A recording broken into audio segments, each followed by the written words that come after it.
Hi guys! And for today's video, ipapakita ko sa inyo yung pagpunta ko dito sa may Shilin Night Market. From Taipei Main Station po ay sakay lang kayo ng Patamsway na MRT. Then 5 stops lang po ay nandun na kayo. Tapos mag-exit lang kayo sa exit 1. Nung time nga po na pagpunta ko ay ang daming mga Japanese na turista. At sa bungad pa nga lang po dito ay ang dami nang mabibiling mga t-shirt na pasalubong na may I love Taiwan. Tapos may mga mapa ng Taiwan. Kaya kung kailangan yung mga pampasalubong ay pumunta lang kayo dito. Tapos meron din pala sila ditong mga keychain. At murang-mura lang talaga. Nasa 30 NT lang yung mga keychain nila dito.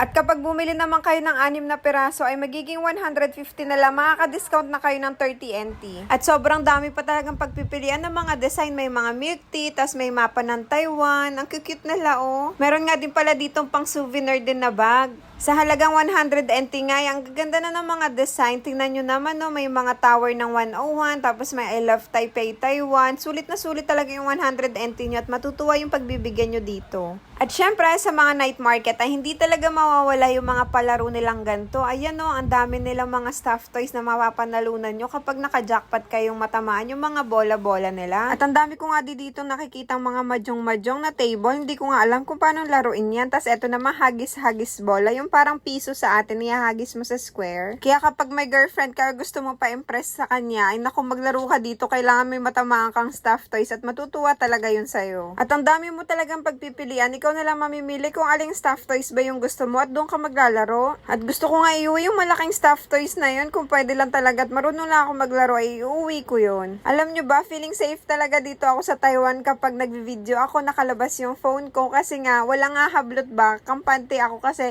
kahit saan talaga dito ay ang daming CCTV tapos yung mga tao ay takot din talaga gumawa ng kalokohan. After nga dun sa mahabang palaruan ay meron namang kasunod nun na stall ay mga pagkain naman po, iba't ibang pagkain. At sobrang daming foreigner nga din ako mga nakakasalubong dito. At sobrang nag-enjoy sila at ang daming nga mga option ng mga pagkain dito. Tapos mahilig dito sa Taiwan Night Market yung mga prutas, isi-shake nila yung fresh na prutas talaga.